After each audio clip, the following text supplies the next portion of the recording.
أعوذ بالله من الشيطان الرجيم. بسم الله الرحمن الرحيم. كيف يكون للمشركين عهد عند الله وعند رسوله إلا الذين عاهدتم عند المسجد الحرام فما استقاموا لكم فاستقيموا لهم إن الله يحب المتقين. عہد توڑنے والے مشرکوں کے لیے اللہ اور اس کے رسول کے پاس کوئی عہد کیسے ہو سکتا ہے سوائے قبیلہ بنی ضمرہ کے، ان لوگوں کے جن سے تم نے مسجد حرام کے پاس معاہدہ کیا اور انہوں نے معاہدہ نہ توڑا، تو جب تک وہ تمہارے لیے عہد پر قائم رہیں تم بھی ان کے لیے عہد پر قائم رہو، بے شک اللہ پرہیزگاروں سے محبت فرماتا ہے۔ كيف وإن يظهروا عليكم لا يرقبوا فيكم إلا ولا ذمة يرضونكم بأفواههم وتأبى قلوبهم وأكثرهم فاسقون۔ بھلا کیسے ان کے وعدے کا اعتبار کیا جائے؟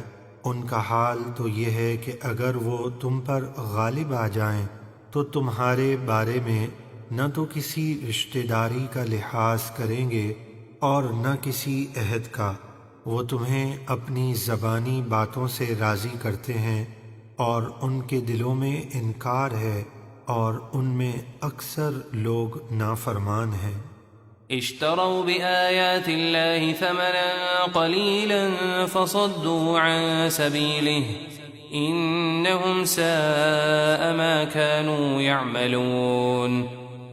انہوں نے اللہ کی آیتوں کے بدلے تھوڑی قیمت حاصل کی، پھر لوگوں کو اللہ کے راستے سے روکا، بے شک وہ بہت ہی برے کام کرتے ہیں۔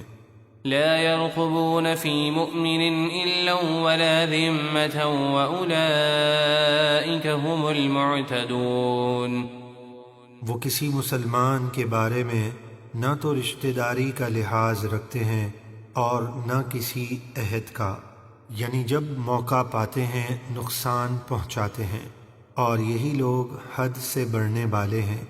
فَإِن تَابُوا وَأَقَامُوا الصَّلَاةَ وَآتَوُا الزَّكَاةَ فَإِخْوَانُكُمْ فِي الدِّينِ وَنُفَصِّلُ الْآيَاتِ لِقَوْمٍ يَعْلَمُونَ۔ پھر اگر وہ توبہ کر لیں اور نماز قائم رکھیں اور زکوٰۃ ادا کریں تو وہ تمہارے دینی بھائی ہیں، اور ہم علم والوں کے لیے قرآن کی آیتیں تفصیل سے بیان کرتے ہیں۔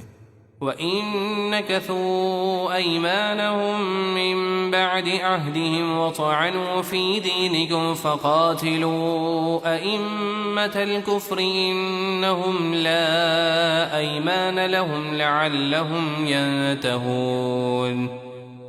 اور اگر وہ عہد کرنے کے بعد اپنی قسمیں توڑ دیں اور تمہارے دین کو برا کہیں تو کفر کے پیشواؤں سے اس امید پر جنگ کرو کہ شاید وہ باز آ جائیں، بے شک ان کی قسموں کی کوئی حیثیت نہیں۔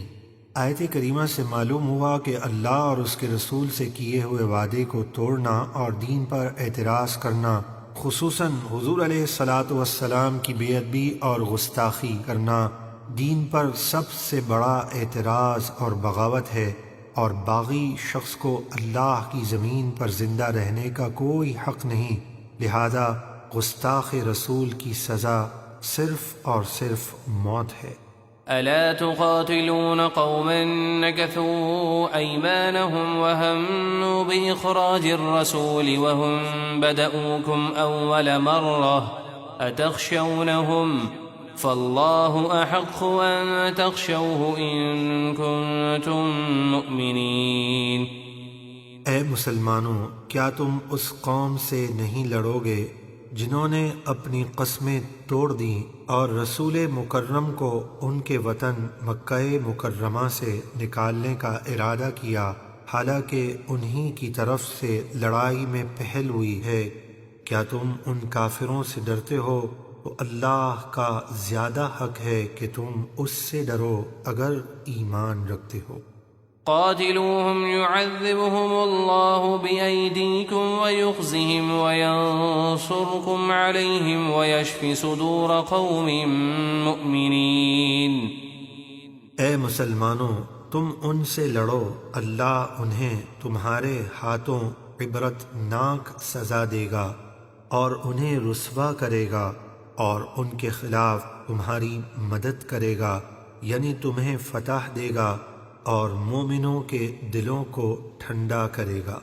وَيُذْهِبْ غَيْظَ قُلُوبِهِمْ وَيَتُوبُ اللَّهُ عَلَى مَن يَشَاءُ وَاللَّهُ عَلِيمٌ حَكِيمٌ۔ اور ان کے دلوں کا غم و غصہ دور فرمائے گا اور اللہ جس کی چاہے توبہ قبول فرمائے گا، اور اللہ علم و حکمت والا ہے۔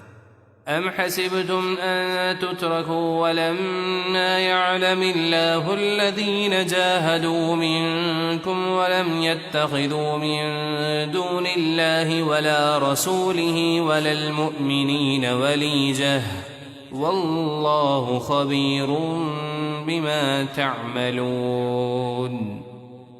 اے مسلمانوں، کیا تم اس گمان میں ہو کہ تم یوں ہی چھوڑ دیے جاؤ گے، حالانکہ ابھی اللہ نے آزمائش میں ڈال کر ان لوگوں کی پہچان نہیں کروائی جو تم میں سے جہاد کریں گے، اور اللہ اور اس کے رسول اور مسلمانوں کے سوا کسی غیر کو اپنا رازدار نہیں بنائیں گے۔